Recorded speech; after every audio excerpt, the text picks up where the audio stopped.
bicho. Calador dele. Tá aqui o bicho, não tá lá em casa. Não chegou nós o vídeo, né?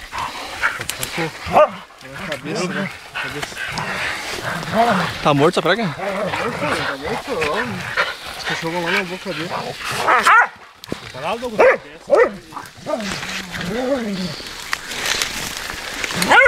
Não cortou nem um cachorro nosso, né?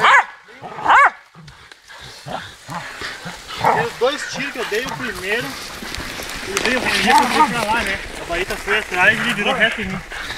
Aí eu mirei, a baita tava bem atrás. Eu vi. Quando ela saiu, pum. Pega a baita. Aí o primeiro tiro, velho. O segundo pegou. Pegou onde? Quando ele me enxergou, ele quebrou. Nossa, ele me olhou ali, me parou assim, quis vir, eu peguei e tirei daí. Hã? Meu Deus, cara. Olha os novinhos.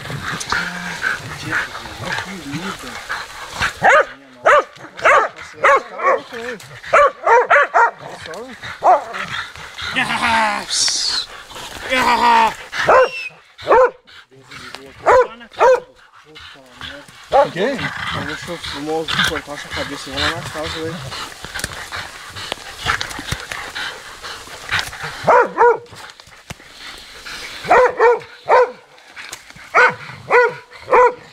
Mais dura, meu. A hora que eu dei dois tiros, eu vi que o último ele saiu mal. Cara.